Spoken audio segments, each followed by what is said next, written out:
You're in the right place.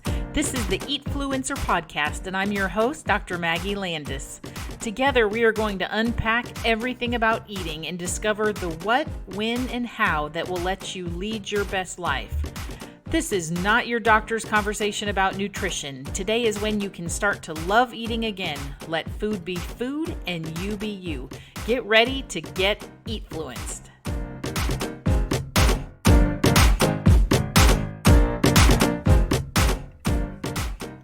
Hi there. Welcome everyone to the Eatfluencer Podcast. I'm Maggie Landes, your host. And if you are new here, I'm a physician turned nutritionist turned health coach, and I help women burnt out of chronic yo-yo dieting fix their thinking so that they can practice intuitive eating and do the mindset work to live contently in their relationship with food and body. And you're listening to episode 15, Changing the Conversation About Body Image. This is important.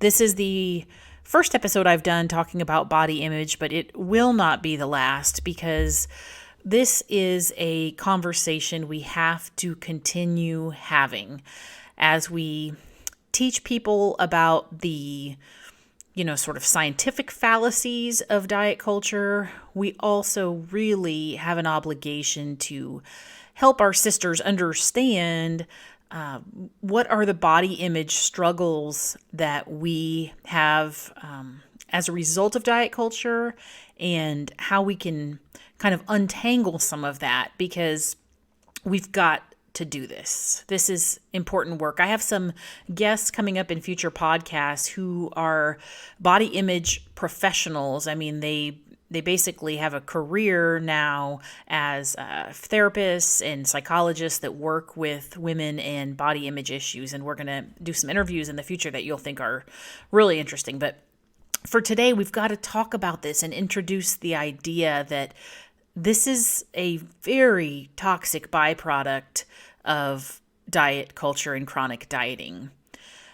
There is some statistics that are quite alarming, particularly if you're a parent with a daughter, that 50 to 60% of 13-year-old girls, we're talking seventh graders, are dissatisfied with their body and have a poor body image.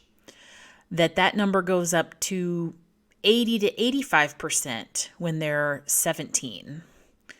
And over 90% of women in America do not have a favorable self-image of their body.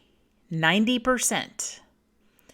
Well, that's interesting because 90% of women in America are not, quote, overweight or obese. So what we really need to unpack here is that our body image may not be related to our weight. In fact, I'm going to argue through this conversation that it's actually mostly not related to our weight. But the way we think about ourselves and how much investment we've put in the broken promises of diet culture. There's evidence that somewhere between 50 and 60% of American women are actively dieting at any one moment in time. That's a lot. That's somewhere between half and 2/3 of people. 2 out of 3 women are on a diet if you ask them today. And 95% or more of women have been on a diet. If you ask them, have you ever been on a diet? So basically everybody. There's something really deep going on here that makes us almost universally feel obligated to participate in diet culture. And we know that, first of all, no diet can shrink your body for the long term. And number 2, that the size of our body isn't really the problem because, like I said, 90% of women are unhappy with their body, but some of those women have, quote, normal, sort of socially normative weights. So what is the deal? What is the problem that is making us erode our own value so much and have it so wrapped up in, negativity and this body image obsession that's not allowing us to just move on and participate in life the way that we want to and the way we should. Well, body image has, sort of three main parts the way I look at it. And we don't consider that really. We, if you ask women, what is body image?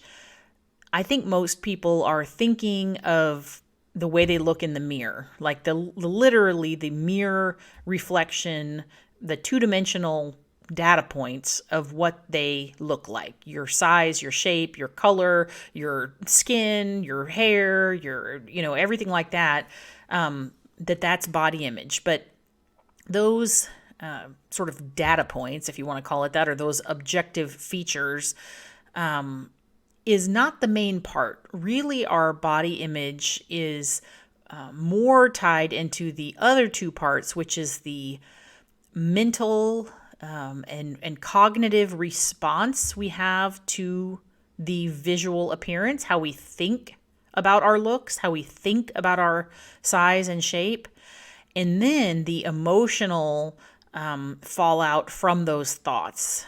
So we look a certain way.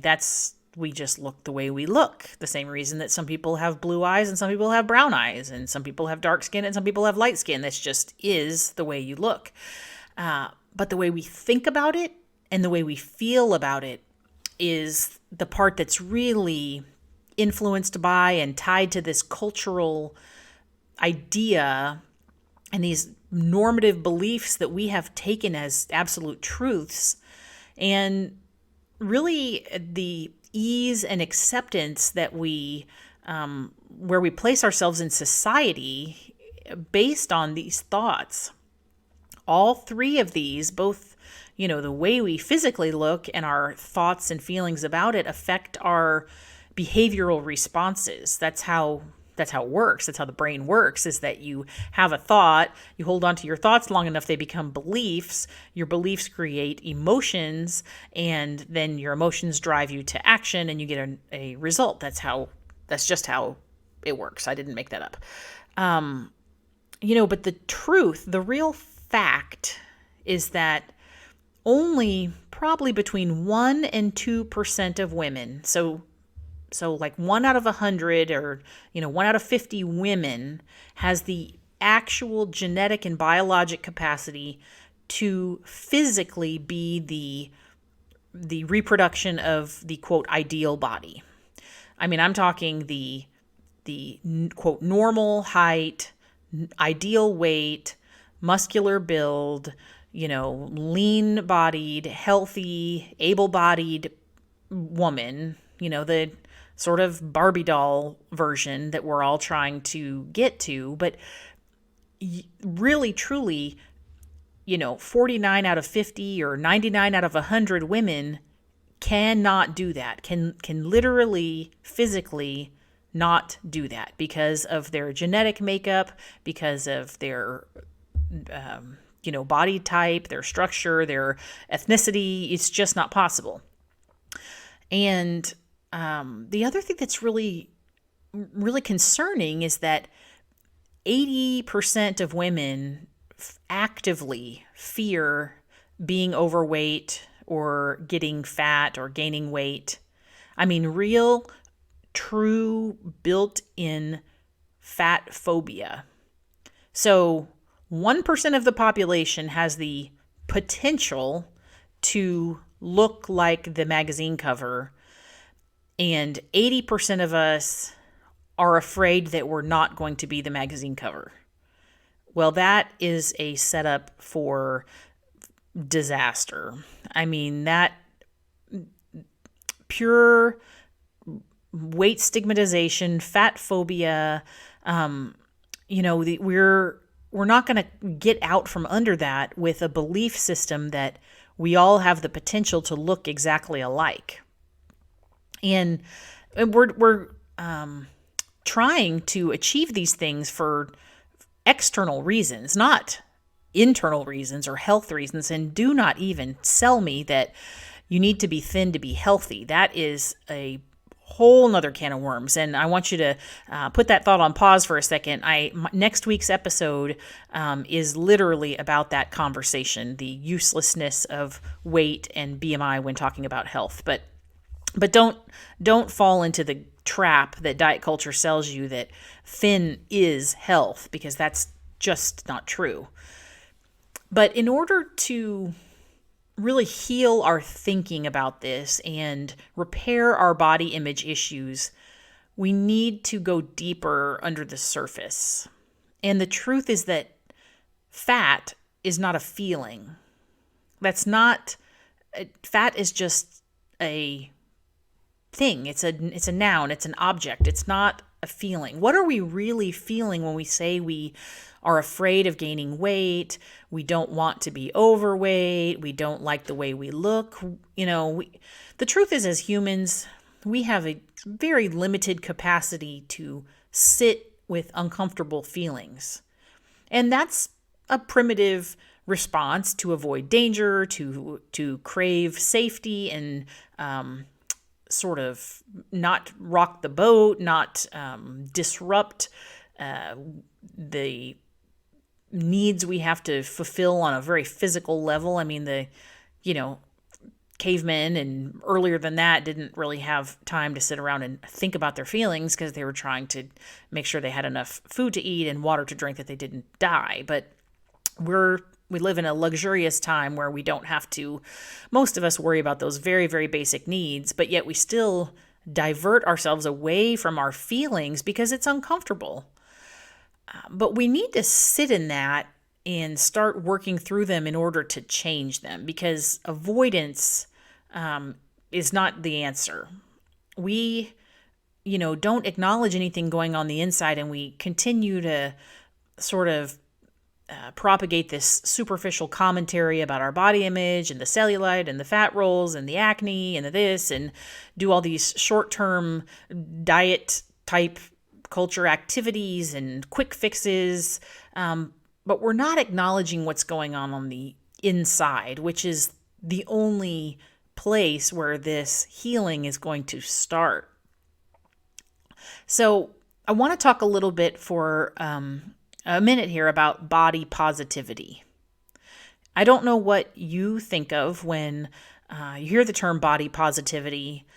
Frankly, the first time I heard it, I was kind of put off by the whole thing. I was very resistant to the idea because it seemed like way too much of a leap. To me, it sounded like, okay, so, we have body image issues and negative self-image for decades, and then all of a sudden I'm supposed to read somebody's blog post and look at a hashtag and love and adore all parts of my body all of the time. Well, that's crazy. I was very resistant to that because what I heard them asking, the body positivity, promoters, what I heard them asking me to do is suddenly believe that cellulite is attractive, or that my muffin top hanging over my jeans was attractive. And what I'm telling you is that the idea of body positivity is, we're not asking you to think that cellulite is attractive or fat rolls are attractive. What we're asking you to make the conscious decision to think is to think and believe that the value of your body is not determined by the cellulite and the fat rolls. You don't have to love the cellulite, but you need to decide that the value of your body is not determined by it. You have a relationship with your body. I mean, it's like, I think I've said this before, it's like an arranged marriage. I mean, your body is the means by which you experience the world around you. Everything you've done in your life from the first minute till now, you've experienced in your body. And so it's like the reliable old roommate. You have a relationship with it. You're not asked to have positive feelings all the time about your body. You're not asked to have positive feelings all the time about any relationship. I mean, think about if you're a parent, your children. I mean, you don't just always like their behavior or like their attitude, but you love them. You have a spouse, you don't get married assuming you will never ever have a grievance with them or never have an argument. What you're asked to do when you are in relationship with someone else or something else is that you are committed. You're going to trust each other. You're going to work together.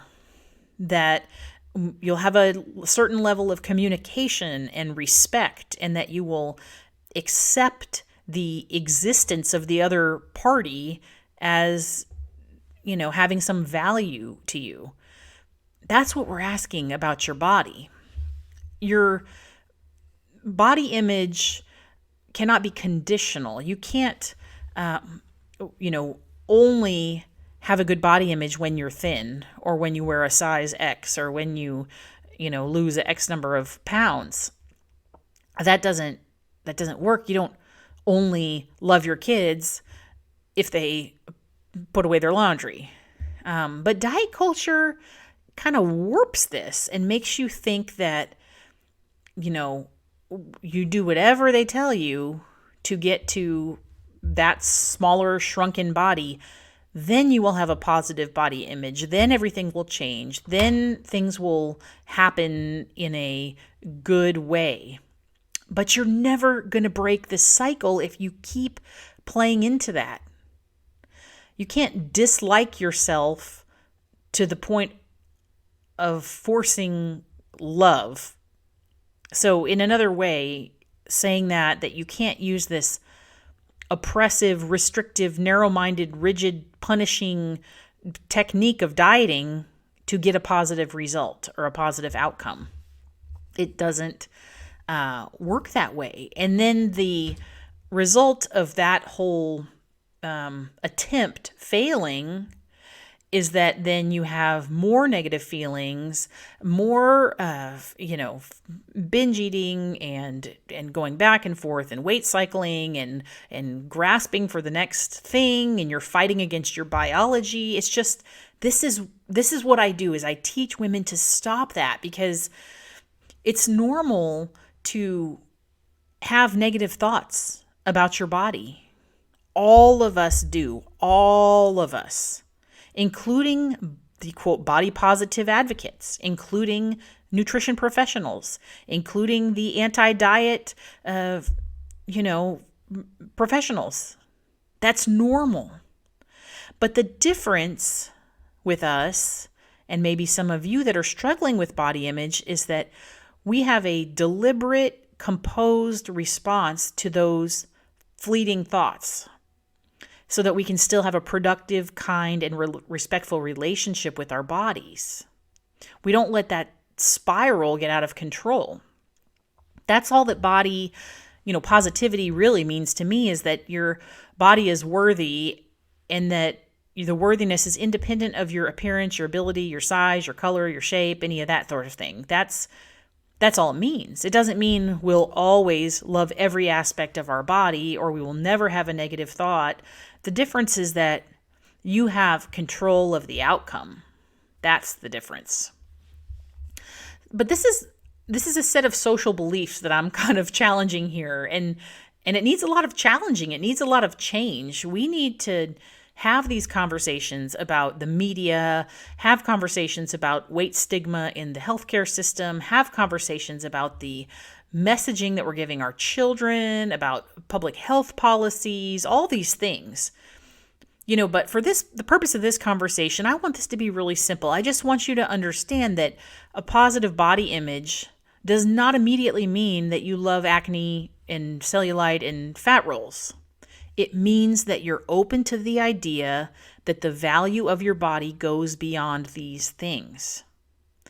And for some reason, weight and size is a real sticking point. I mean, we have come a long way as individuals and as a culture to understand that there's other physical characteristics that are not in our control, and we are open-minded to diversity in color, ability levels, gender, age, all this sort of thing. But, we're, we accept it. We accept that, you can't change your, eye color or your skin color. You can't change the fact that you are a certain age. You can't change the fact that you are required to use a wheelchair or not. But we have been brainwashed by diet culture to believe that our size can be changed and it is within our control, and we should value our perceived ability to change that, and larger bodies should be devalued, excluded, oppressed, etc., etc. But this is not even plausible. This thinking that we really all have accepted is really not even right. Diets cannot shrink your body permanently. That is so well demonstrated in the evidence that there may be some short-term changes in body composition and weight and things like that, but dieting leads to weight gain in the end. I mean, truthfully, it's not only that you don't lose weight, it's actually that there's one of the best predictors of weight gain, future weight gain, is current dieting behavior. That's true. So all that to say that body shape and size are really not under our control. Immediately, maybe they're under our control a little bit, but certainly not in any measurable length of time. So your values, can't be determined by your size if you can't have any control over that. And I don't know why this idea is so complicated to accept and so taboo for everybody to discuss. But I'll tell you what, I'm 44 years old, and I have been to many, many, many, many doctors in my life. I've had several therapists, both psychologists and psychiatrists. I have worked with health coaches, life coaches. I've worked with personal trainers, nutritionists, and not a single person that I have seen where I was the client or the patient, and they were the provider, have I ever had a professional ask me about body image. Not one time.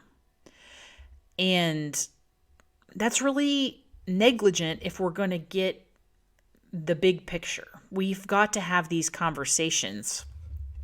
And not just to feel better about ourselves, not just because I want somebody to, butter me up so I can say that I love myself, but because improved body image reduces disordered eating and the development of eating disorders. It reduces anxiety, depression, stress. It lowers blood pressure. It has some health effects. It improves insulin sensitivity.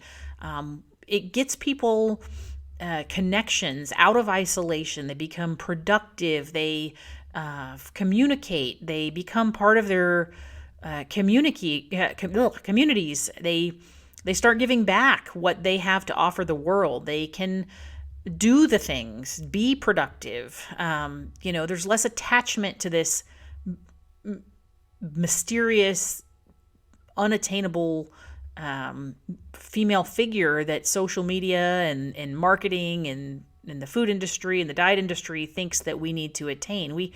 When you start having better body image, you actually don't even want to look at that stuff. And so we do get off our phones. We do get off the TV. We realize that, the damage is happening right there. And my phone is ringing. The body image part of self-esteem, and self-esteem is a bigger umbrella than just body image, but that ends up affecting our job performance, our family relationships, our leadership potential, our community involvement, our social advocacy. Students and young people get better grades. They have less suicide attempts, less self-harming behavior, less addiction behavior. It's worth doing. It's worth doing this work.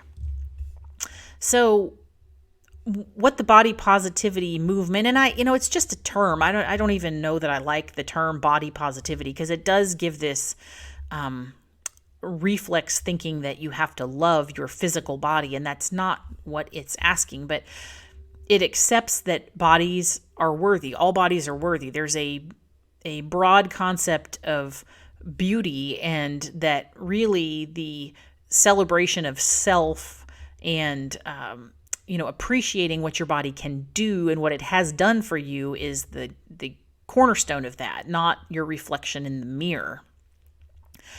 And some people have asked whether accepting larger bodies and reducing this focus on weight loss may deter people from becoming healthy.